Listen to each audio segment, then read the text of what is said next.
Welcome back to whispered Firelight stories. Engines hum, lights flicker. And sometimes ships add rooms they were never built for. Tonight's story is Deck 13. The Daedalus Run was a cargo ship that never asked for company. Steel ribs, 12 decks, 14 crew, every system charted, every hum familiar. Until the night a new deck appeared. Eli Reed, systems officer, noticed it first. A slow pulse of current where there shouldn't be one. Deck 13 active. He blinked. The reading stayed. The pulse matched a breathing rhythm. He checked the ship's schematics. 12 levels, always 12. He reloaded twice. The new deck refused to disappear. He called engineering. They laughed. Probably a ghost read. Freighters cough up glitches all the time.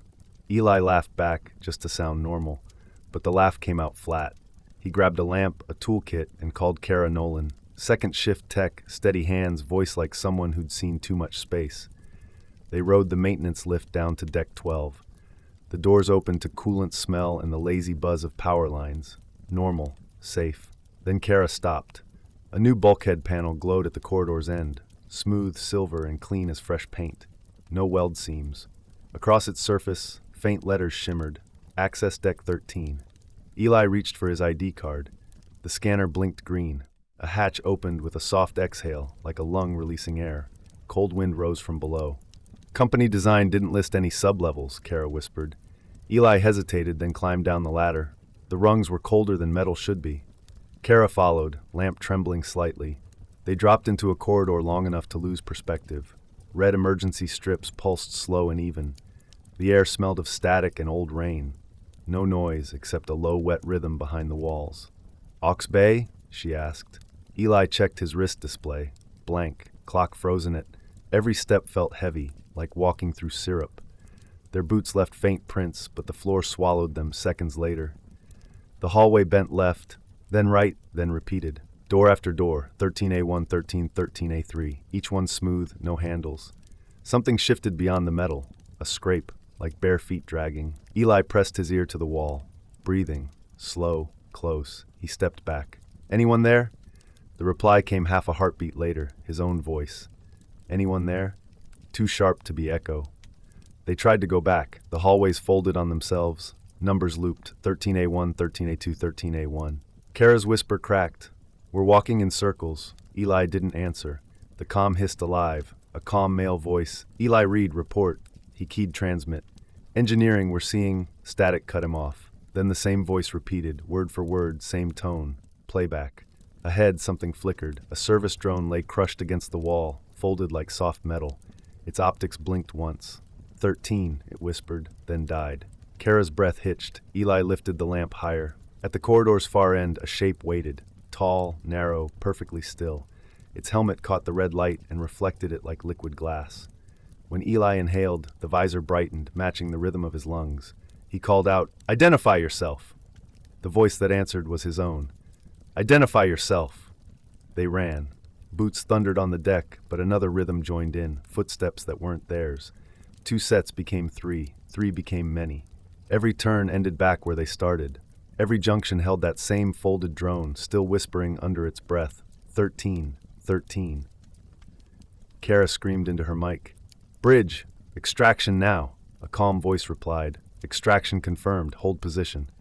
Her shoulders sagged in relief. Eli went cold. That voice belonged to Captain Mendez. He'd been dead almost a year. The temperature dropped fast. Their visors fogged from the inside.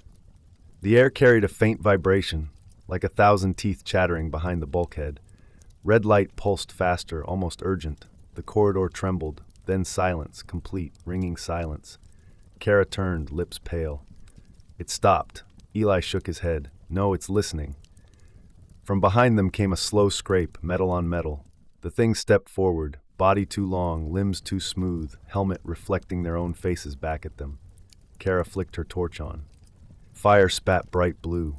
For an instant, the creature's body looked transparent, bones like wire, a pulse like light trapped in glass. Then it vanished and the torch guttered out. Darkness collapsed over them.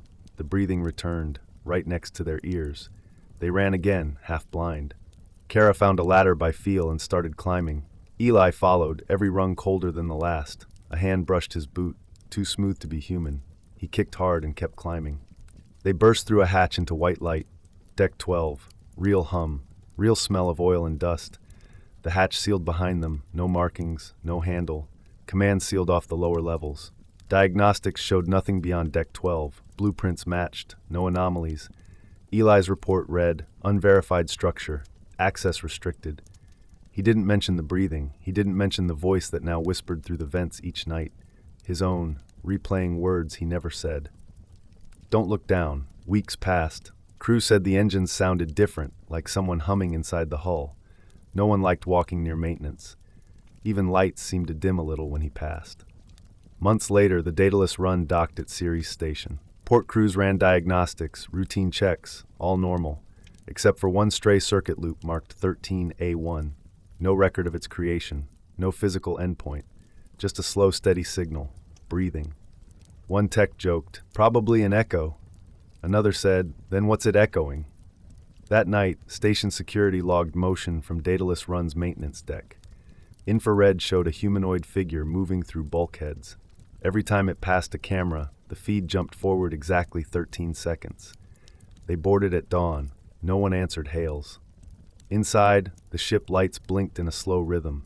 One of the port crew swore he heard someone breathing just behind him, but when he turned, he only saw his own reflection in a red visor. The official report listed power irregularities and system mirroring. The ship was impounded.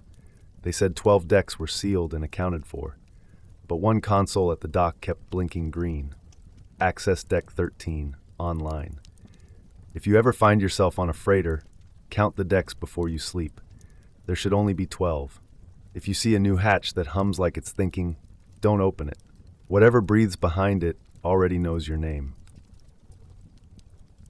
If you ever find yourself on a freighter, count the decks before you sleep. There should only be 12. If you see a new hatch that hums like it's thinking, don't open it. Whatever breathes behind it already knows your name.